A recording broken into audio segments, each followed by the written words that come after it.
సరిపోవట్లేదని, మీరు వాళ్ళకి సరిపోరని, కాబట్టి మీరు బలం పెంచుకోమని వాళ్ళకి చెప్పినట్టే కదా, వాళ్ళకి చెప్పినట్టే కదా. కాబట్టి కూటమి పార్టీలు కూటమి ప్రభుత్వం ఆల్రెడీ ప్రజల్లో పలచబడిపోయింది, బలహీన పడిపోయింది. ఒక ఎక్స్పెక్టేషన్ తోటి ప్రజలు ఓట్లు వేసి ఉండొచ్చు. ఆ ఎక్స్పెక్టేషన్స్ నిలుపుకునే పరిస్థితిలో వాళ్ళు లేక మళ్ళీ మిగతా వాళ్ళు కూడా మాట్లాడాక మీరు ఆన్సర్ చేయాలి కాబట్టి ఒక్క నిమిషం. మిగతా వాళ్ళు మాట్లాడిన దానికి కూడా మీరు ఆన్సర్ చేయాలి కాబట్టి ఒక్క నిమిషం మళ్ళీ వస్తా. సుజాత గారు ఏదో మాట్లాడండి. పాదయాత్ర వెంకటేశ్వర రెడ్డి గారు సాక్షి మీడియాలోంచి బయటకు వచ్చి రియాలిటీలోకి రావాలి. మీరు బయటకు వచ్చి చూడండి, రాష్ట్రం మొత్తం తిరగండి. ఒక రైతు అంటున్నారు కదా, మీరు ఒక రైతుగా తీసుకుంటే గనక మీకు ఇప్పుడు గతంలోకి ఇప్పటికీ పోల్చుకుంటే ధాన్యం కొనుగోలు ప్రభుత్వం ఎలా చేస్తుంది, ఎన్ని లక్షల మెట్రిక్ టన్నులు ధాన్యం కొంటుంది, కొన్న వెంటనే వితిన్ 24 hours లో వాళ్ళ అకౌంట్ లో ఎలా పడుతున్నాయి. మీ ప్రభుత్వంలో 9 నెలల వరకు పడలేదు.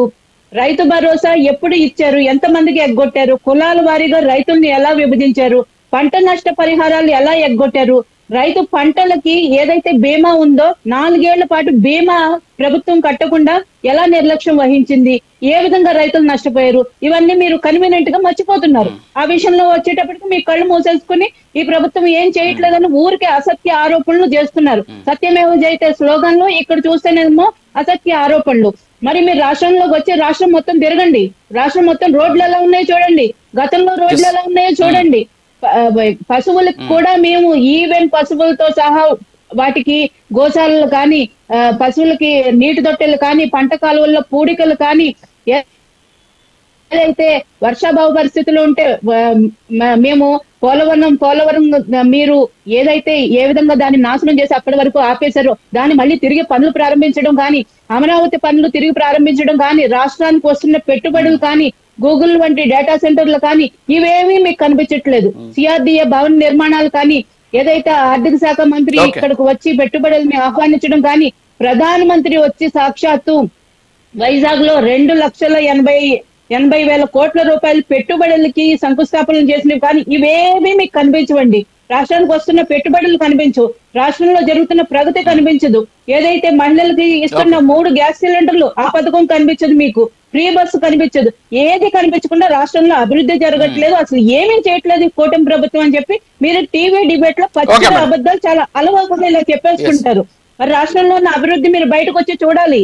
మీరు రోడ్ల మీదకి రండి, మా ప్రతినిధులు ఉన్నారు, వారు తీసుకెళ్తారు మిమ్మల్ని చక్కగా సగౌరవంగా తీసుకుని వెళ్ళి. మీ ప్రభుత్వం లాగా రాక్షస ప్రభుత్వం కాదండి, మా ప్రతినిధులు ఉన్నారు, టీడీపీ సోదరులు ఉన్నారు, ఆయనతో పాటు వెళ్ళండి, రాష్ట్రం మొత్తం తిప్పి చూపిస్తారు మీకు. చూడండి అభివృద్ధి, ఎక్కడన్నా అభివృద్ధి కనిపించట్లేదు అంటేను తాజా సుజాత గారు మీకు ఒక రకంగా చెప్పాలంటే ఒక చాలా స్మూత్ గా ఒక సవాల్ ఇస్తున్నారు. ఏంటి మరి వస్తారా? వస్తే మరి దగ్గరుండి తీసుకెళ్లి రాష్ట్రంలో ఏం జరిగింది అనేది చూపిస్తారట వాళ్ళ పార్టీకి. చెప్పండి. ఓకే చెప్పండి, వెళ్తున్నారా మరి వెంకటేశ్వర రెడ్డి గారు? మీరు కొంచెం ఓపిక పట్టండి తల్లి, ఆవేశపడమాకండి. మీరు యాక్చువల్ గా మేము అడిగితే మీరు సమాధానం చెప్పండి, మీరు అడిగితే మీరు అడిగిన దానికి సమాధానం చెప్పండి సార్. మీకు ఇచ్చిన టైం ను మాత్రం మీరు నాకు టైం ఇవ్వట్లేదనో ఇట్లా టైం వేస్ట్ చేయకండి, మీకే ఎక్కువ టైం వేస్ట్.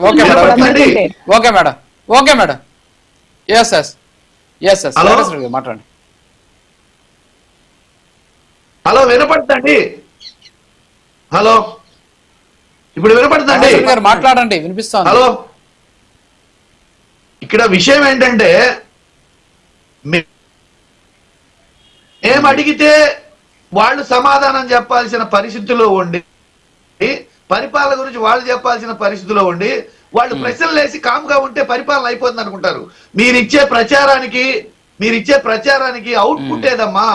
అవుట్పుట్ ప్రజల్లో అవుట్పుట్ ఉండాలమ్మా. రిజల్ట్ ఓరియంటెడ్ గా మీకు మీరు చెప్పిన ప్రచారం రిజల్ట్ రాలేదు.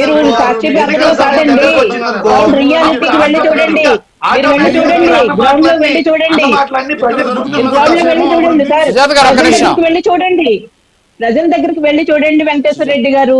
సుజాత గారు ఏమి జరుగుతుందని మీడియాలోకి వచ్చి సుజాత గారు వెంకటేశ్వర రెడ్డి గారు అడిగేది అవుట్పుట్ గురించి. అవుట్పుట్ అంటే 2024లో ప్రభుత్వం ప్రజలు ఇచ్చారు కదా, వాళ్ళు చేసిన పరిపాలనకి 2024లో ప్రజలు ఇచ్చారు కదా, దాన్ని అవుట్పుట్ అంటారు. మరి మీరు చేసిన దానికి అవుట్పుట్ ఎక్కడా అని అడుగుతున్నారు. మరి రేపు జరిగే ఎన్నికల్లో అవుట్పుట్ వస్తుందేమో, బహుశా 2029లో జరిగే ఎలక్షన్స్ లో ఏమైనా అవుట్పుట్ వస్తుందేమో చూద్దాం. ప్రస్తుతానికి అవుట్పుట్ పక్కన పెడదాం. ముందైతే వెంకటేశ్వర రెడ్డి గారిని పులివెందుల జెడ్పీటీ ఎన్నికల్లో అవుట్పుట్ వచ్చింది. ఇప్పుడు రాబోయే లోకల్ బాడీ ఎలక్షన్స్ లో అవుట్పుట్ వస్తుంది. ఏం కంగారు పడక్కర్లేదండి, ప్రజలు సరైన సమయంలో సరైన తీర్పు ఇస్తున్నారు. వారికి టైం ఇవ్వాలి. వెంకటేశ్వర రెడ్డి గారి వాయిస్ కూడా జనాల్లోకి వెళ్ళాలి. ఒక్క నిమిషం వెంకటేశ్వర రెడ్డి గారు మాట్లాడండి. అమ్మా సోదరి,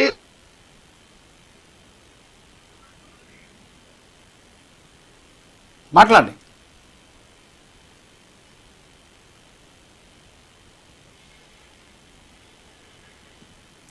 ఎస్, వెంకటేశ్వర రెడ్డి గారి ఏదో టెక్నికల్ ఇష్యూ ఉన్నట్టుంది. అజయ్ గారు ఏమంటారు? మరి వెంకటేశ్వర రెడ్డి గారు మాట్లాడుతున్నటువంటి మాటలకు మీ దగ్గర ఏంటి ఆన్సర్ ఏంటి? వారికి ఎలా ఆన్సర్ చేస్తారు?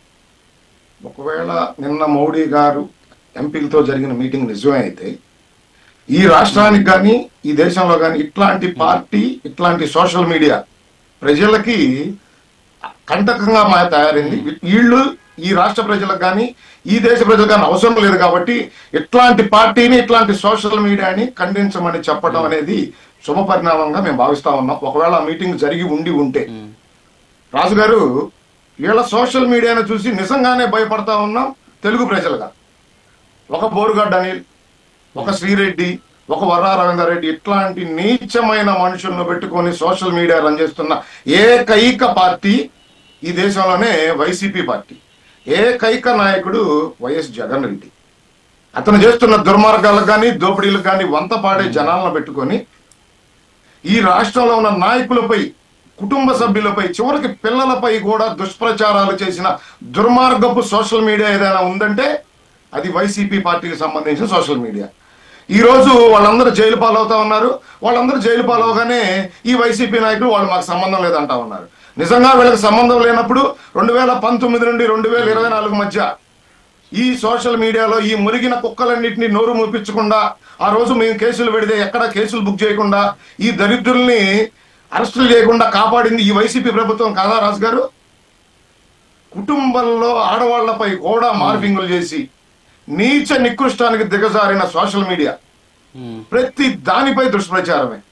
నాయకులపై, కుటుంబ సభ్యులపై, ఇంట్లో పిల్లలపై, మహిళలపై, ముసలి వాళ్లపై కూడా నీచమైన భాషతో పోస్టులు పెట్టి రాష్ట్రంలో ప్రజల చీకొట్టబడిన పార్టీ ఏదైనా ఉందంటే వైసీపీ పార్టీ.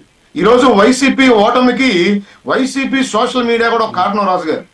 వీళ్ళు చేసిన దుర్మార్గాలు ప్రజలు చీకొట్టారు. ఎప్పటికీ కూడా బుద్ధి తెచ్చుకోకుండా ఇంకా వీళ్ళు కూటమి ప్రభుత్వం పనిచేయటం లేదు, ఇక్కడేమి అభివృద్ధి జరగటం లేదు. మోడీ గారు మమ్మల్ని అన్నారంటే దేశంలో అత్యున్నతమైన బలమైన, దేశంలో అత్యున్నతమైన నీచమైన పార్టీ మీరు కాబట్టే, నికృష్టమైన నాయకుడు మీ నాయకుడు కాబట్టే, దుర్మార్గపు విషపు కుట్రలు చేస్తారు కాబట్టే మీలాంటి పార్టీ కానీ మీలాంటి నాయకులు కానీ ఈ రాష్ట్రానికి అవసరం లేదని చెప్పి దేశ ప్రజలతో పాటు మోడీ గారు కూడా భావించి ఉండొచ్చు. అంతేగాని మీరు బలవంతులను కాదు వెంకటేశ్వర రెడ్డి గారు. మీలాంటి నికృష్టమైన ఆలోచనలు కలిగిన పార్టీ ఈ రాష్ట్ర భవిష్యత్తుకి అవసరం లేదనేది ఆయన ఆలోచన అయి ఉండొచ్చు. సార్, మిమ్మల్ని సూటిగా ఓ ప్రశ్న అడుగుతున్నాను. వెంకటేశ్వర రెడ్డి గారు ఉన్నారా? ఇప్పుడు మీరు మాట్లాడిన పదాలు ఇవన్నీ ఉన్నాయి కదా, వీటి వల్ల రాష్ట్ర ప్రజలకు ఏమన్నా ఉపయోగం ఉందా? ఈ పోనీ మీ పార్టీలకు ఒక ఓటన్నా తెస్తుందా? ఎందుకు మీరు అట్లా నోరు పారేసుకుంటారు? దాని వల్ల ఏం ప్రయోజనం? పరిపాలనలో ఉన్నారు, అధికారంలో ఉన్నారు. ఈ విధమైన నోరు పారేసుకోవడం వల్ల, మీరు అనవసరంగా అబాస్పాలు తప్పితే మీకు ఒక మాట చెప్తున్నా వినండి.